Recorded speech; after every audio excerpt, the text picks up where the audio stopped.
बहुत महंगा पड़ सकता है आपको किसी भी कार्य को बिना जाने कर।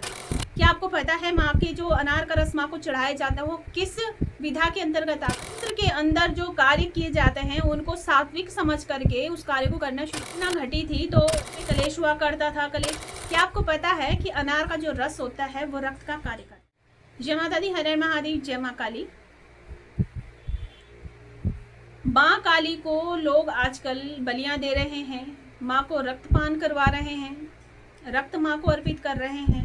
और कैसे कर रहे हैं? माँ काली को जो रक्त दिया जाता है, माँ काली को जो बलियां दी जाती है, वो बलियां जो हैं वो जायफल की जाती है, वो अनार की जाती है, वो नारियल की जाती है, सब्जियों की जाती है ना।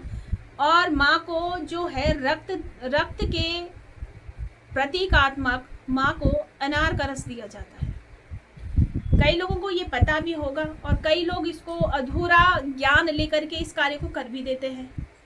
लेकिन क्या आपको पता है कि रक्त के प्रतीकात्मक रूप में अनार का रस माँ को अगर आप अर्पित करते हैं तो आप माँ के उग्र पूजा कर रहे हैं। ये सबके लिए नहीं होता है।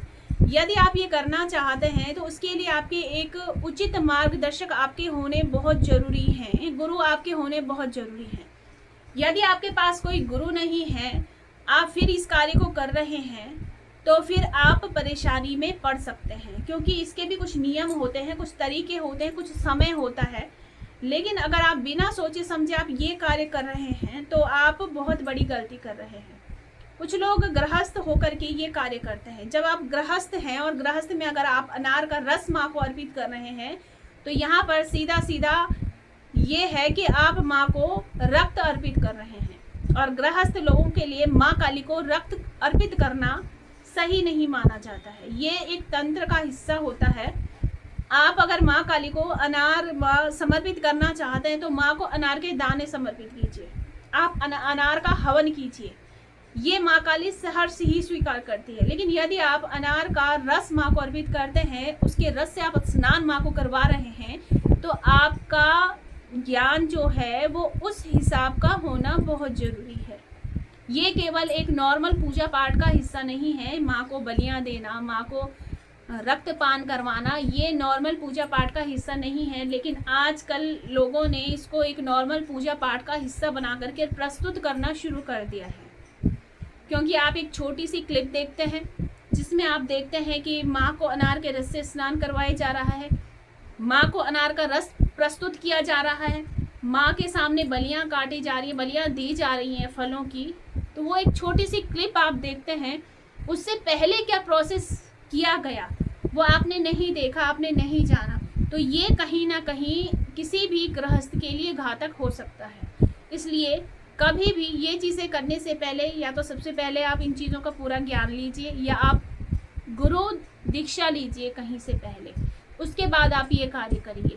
या आप किसी से पूछ सकते हैं कि ये कार्य जब किया जाता है तो किस लिए किया जाता है, इसको करने का तरीका क्या है, तो ये आप पूछ सकते हैं। लेकिन बिना जाने ये कार्य मत कीजिएगा। ये मुझे आज इसलिए बताना पड़ा। कुछ समय पहले एक घटना घटी थी, मैं नाम नहीं लूँगी। घटना घटी थी तो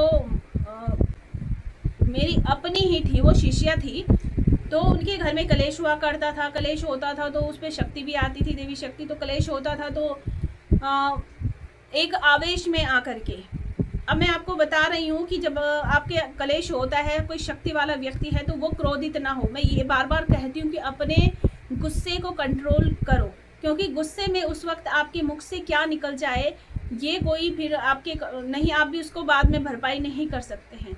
तो क्रोधित होकर वो इतनी मतलब मारपीट हुई होगी, झगड़ा हुआ होगा, तो उसका गुस्सा फूट पड़ा, तो उसकी जुबान से निकल गया मुझे रक्त चाहिए, मैं तो वही बलि लूँगी अब तेरी। अब लगा लो एक पत्नी पति की बलि ले रही है, कहाँ तक सही है? ठीक है।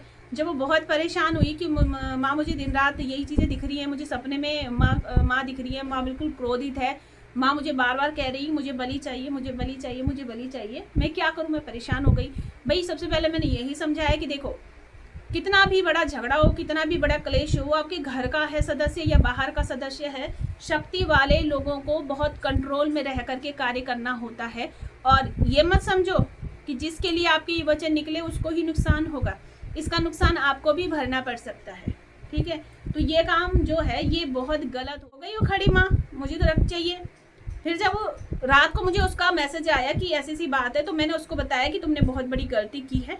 ठीक है, आखिर में तुम्हारा जैसा भी है पति है, ठीक है भाई, गुस्सा आता है, गुस्सा बाद में दूसरे दिन शांत भी हो जाता है। तो मैंने उसको एक उपाय बताया। मैंने कहा वो उपाय आप भी नोट कर सकते हैं। देखिए, अगर आपको कोई गुरु उपाय बता रहे हैं, आपने करना है, फिर ये आपके लिए हानिकारक नहीं होता है। ठीक है, जब बात बहुत बिगड़ गई है, बहुत बड़ी हो चुकी थी, तो मैंने उसको एक ही काम बताया कि बेटा अनार का रस लो। ठीक है, एक कटोरा लो, नया कटोरा लो, उसमें अनार का रस डालो और किसी शक्तिपीठ में माँ को अनार का रस जा करके अर्पित कर दो। क्योंकि जो माँ तुम्हें खप्पर दिखा रही है कि मुझे मेरा खप्पर चाहिए भरा हुआ, खप्पर क्या होता है, खप्पर में क्या होता है, खप्पर यदि या तो रक्त से भरा हुआ माँ रक्तपान कर रही होती है, या तो फिर वो मधुपान कर रही होती है। ठीक है, यही खप्पर होते हैं।